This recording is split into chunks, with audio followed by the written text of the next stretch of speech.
அரசியலில் அனாதையாக மாற்றப்பட்ட ஓபிஎஸ் கதரும் ஆதரவாளர்கள். நண்பர்களே, அதிமுக தொண்டர்களாக இருந்தீங்க அப்படின்னா மறக்காம நம்ம சேனலை சப்ஸ்கிரைப் பண்ணிட்டு இந்த வீடியோக்கு ஒரு லைக் பண்ணிருங்க.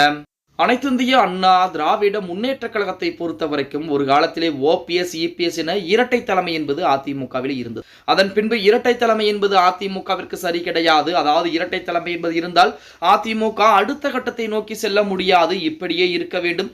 எந்த ஒரு பிரச்சனையாக வந்தாலும் சரி, அல்லது எந்த ஒரு நல்லது செய்ய வேண்டிய ஒரு கட்டாயம் வந்தாலும் சரி, அந்த இடத்திலே இரண்டு பேரும் ஒரே மனதுடன் இருப்பார்களா அப்படிங்கிறது மிகப்பெரிய ஒரு கேள்விக்குறி அப்படின்னு சொல்லித்தான் ஒற்றை தலைமை என்பது அதிமுகவிலே உருவாக்கப்படுகிறது. அந்த ஒற்றை தலைமை என்பது பிடிக்காமல் தான் ஓபிஎஸ் அதிமுகவிலிருந்து வெளியே போக ஆரம்பிக்கிறார்.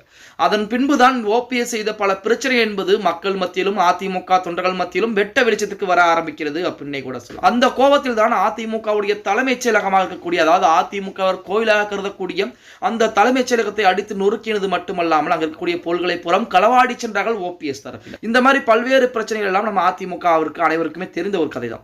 இப்படிப்பட்ட ஒரு சூழலில் இவை அனைத்துமே ஓபிஎஸ் யாரை நம்பி செய்தார், எதற்காண்டி செய்தார் அப்படின்னு பார்த்தோம்னா, எடப்பாடி பழனிசாமியை வீழ்த்தியே ஆக வேண்டும், அதிமுகவை தன் கைவசப்படுத்த வேண்டும், அதிமுகவுடைய தலைமை என்பது என்னுடைய கைவசம் தான் இருக்க வேண்டும் அப்படின்னு சொன்னதான் ஓபிஎஸ் அவர்கள். அதற்காகத்தான் இத்தனை வேலைப்பாடுகளையும் பார்த்து கொண்டிருந்தார்.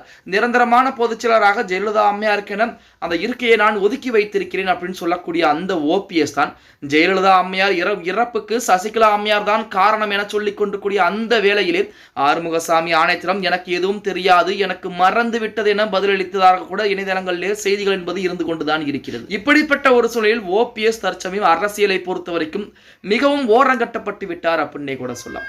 ஒவ்வொரு நாளும் நாளுக்கு நாளும் அவர்கள் கீழ் இருக்கக்கூடிய ஆதரவாளர்கள் என்பது அதிமுகவில் இருந்து, அதாவது அதிமுகவிற்கோ மாற்று கட்சிக்கோ இணைந்து கொண்டுதான் இருக்கிறாங்க. நேற்று தினம் கூட பாத்தீங்க அப்படின்னா கிட்டத்தட்ட 500க்கும் மேற்பட்ட ஓபிஎஸ் உடைய ஆதரவாளர்கள் அதிமுகவிலே தன்னை கழக அடிப்படையில் இருப்பாங்க நினைச்சுக்கிட்டார். அதே போல ஓபிஎஸ்க்கு மிகவும் ஆதரவுகளை கொடுத்து ஜேசிடி பிரபாகரன் கூட நேற்று விஜய் கட்சியிலே ஐக்கியமாயிருந்தார் அப்படிங்கிற தகவல் நம்ம அனைவருக்கும் தெரியும். அதற்கு முன்னதாக 2-3 நபர்கள் திமுகவை இணைஞ்சிட்டாங்க. இப்ப மீதம் இருக்கக்கூடிய நபர் ஒரே ஒரு நபர் வைத்திலிங்கம் மட்டும் தான் இருந்து கொண்டிருக்கிறார். அந்த வைத்திலிங்கமும் மிக விரைவாகவே மாற்று கட்சியில் இணைவதற்கு அதிகப்படியான வாய்ப்புகள் என்பது இருக்கிறது அப்படின்னு சொல்றாங்க.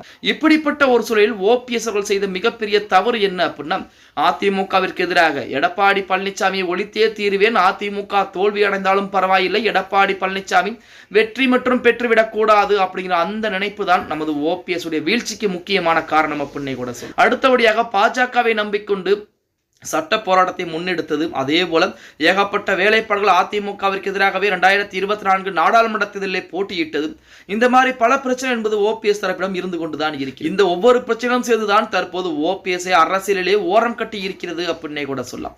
என்டிஏ கூட்டணியில் ஓபிஎஸ் இணைய போகிறார் அப்படின்னு சொன்னாலும் மிஞ்சம் அதிகபட்சமாக 4 தொகுதிகளுக்கு மேல ஓபிஎஸ் கொடுக்க மாட்டாங்க. அந்த 4 தொகுதிகளை வைத்து ஓபிஎஸ் என்ன செய்ய முடியும் அப்படிங்கிறத இங்க மிகப்பெரிய ஒரு கேள்விக்குறியாக இருந்து கொண்டிருக்கிறது.